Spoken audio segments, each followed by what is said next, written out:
Video ini nggak menggiring kalian untuk menjudge produk serta kebiasaan apapun. Cuma bahas realita yang sedang terjadi di negeri ini. Buat yang peduli dengan kesehatan dan keluarga, tonton videonya sampai habis.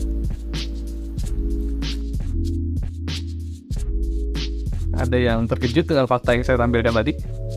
Jadi sekarang ini menurut IDAI ada sekitar 1.645 anak di Indonesia yang mengalami diabetes atau yang biasa disebut dengan kencing manis sama orang Indonesia. Jumlah itu didapatkan dari 15 kota di Indonesia. Baru 15 loh, belum semuanya. Dan sekedar informasi, saat ini di Indonesia ada 514 kabupaten atau kota. Itu yang saya baca di Wikipedia.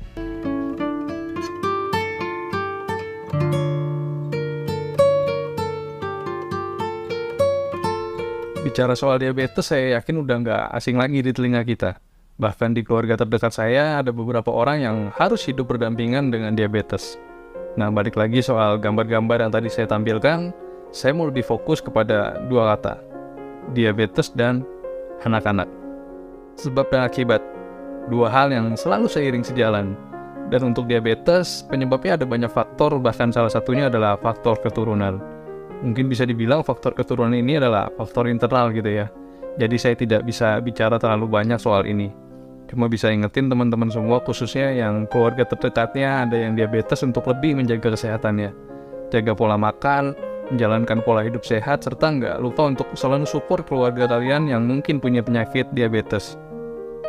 Nah, bicara soal faktor eksternal kayaknya banyak nih. Makanan manis, minuman manis dengan topping segambreng yang lagi kekinian, makanan cepat saji, kurang gerak, kebanyakan main HP jadi kurang gerak, dan faktor-faktor lainnya. Nah, untuk kok bisa kasus pada anak-anak ini meningkat? Coba kita lihat di sekitar kita yang paling sederhana aja dulu deh dari segi aktivitas anak. Berapa banyak anak yang masih main petak umpet? Berapa banyak anak yang masih main bola, main karet, dan sebagainya yang mendorong aktivitas secara fisik? Zaman sekarang main coplak aja online, main lato-lato juga ada yang online. Artinya ada banyak faktor yang membuat anak-anak ini lebih banyak diam dan cuma jarinya aja yang olahraga. Makanya sekarang kan itu sampai ada istilah senam jari. Sebenarnya bukan cuma gadget satu-satunya faktor yang menahan mereka untuk bergerak. Faktor lingkungan dan tempat tinggal juga membawa pengaruh besar bagi anak-anak. Di beberapa tempat yang namanya tanah lapang itu udah mulai susah untuk ditemukan. Salah satunya di tempat tinggal saya. Dulu zaman saya kecil, lapangan tuh masih banyak, masih bisa main bola, main benteng, segala macam karena ada fasilitasnya. Walaupun itu cuma ya tanah kosong, intinya karena kurang gerak membawa kemungkinan asupan makanan yang dikonsumsi tidak terolah secara sempurna menjadi energi. Akibatnya ya yang sekarang kita bahas ini. Lanjut, faktor penyebab selanjutnya menurut saya adalah makanan dan minuman. Kalau dulu mama saya pulang dagang itu dari pasar biasanya bawa kue cucur, serabi, es cendol, lontong, jajanan pasar lah pada intinya. Tapi sekarang di zaman yang katanya lebih modern ini, kita lebih banyak disuguhkan dengan makanan dan minuman cepat saji. Makanan kemasan yang mengandung pengawet dan tentu saja gula. Dari sisi produsen tentu saja kita tidak bisa sepenuhnya menyalahkan. Keputusan untuk membeli 1000% ada di tangan kita sebagai konsumen.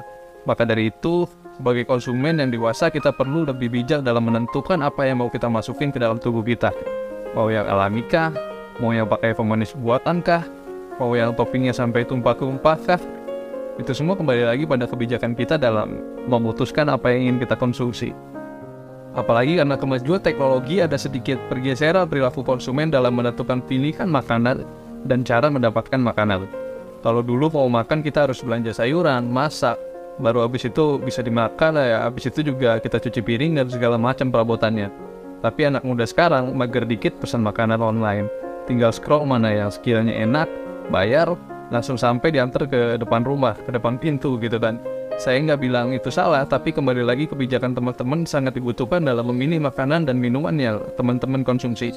Apalagi kalau teman-teman mau makan itu bareng dengan anak-anak kalian yang pastinya mereka nggak paham baik buruknya dari apa yang mereka makan. Mereka cuma melihat kebiasaan orang tua, apa yang orang tuanya makan, apa yang orang tuanya minum, dan akhirnya pola makan itu menjadi menurun kepada anak-anak kita. Nah, sekedar informasi buat yang belum tahu dan merefresh kembali buat yang udah tahu, gula bisa menyebabkan adiksi yang membuat seseorang kecanduan dan pengen terus mengkonsumsi makanan maupun minuman yang manis. Misalnya nih, kalian lagi ngemil martabak sambil nonton Netflix, Itu martabak belum habis, udah kepikiran pengen beli minuman bobi atau sama cemilan yang manis-manis nih, apa nih yang enak gitu kan, tanggung nih, drakor 6 episode lagi udah habis sampai pagi gitu. Intinya nih ya teman-teman, perlu kedewasaan dan kebijakan dari teman-teman pribadi untuk menjaga dan bertanggung jawab dengan kesehatan tubuh kalian. Dan buat para orang tua, lebih hati-hati lagi dalam menentukan dan memilih asupan buat anak kalian. Jangan mentang-mentang mampu membeli makanan ini, membeli makanan itu, dan terus kalian gak mikirin sisi lain dari kenikmatan-kenikmatan yang bisa kalian beli dan berikan tersebut. Semoga juga ada tindakan dan regulasi dari pemerintah terkait makanan dan minuman kemasan. Sekarang kalau kita ke minimarket dan jalan di lorong minuman gitu, coba deh kalian cek bagian komposisinya. Itu gunanya aja bisa 1-2 sendok makan per kemasannya, per botolnya gitu. Jadi buat keputusannya sekarang ya, karena dampak dari keputusan kalian hari ini akan kalian rasakan dan nikmati di kemudian hari.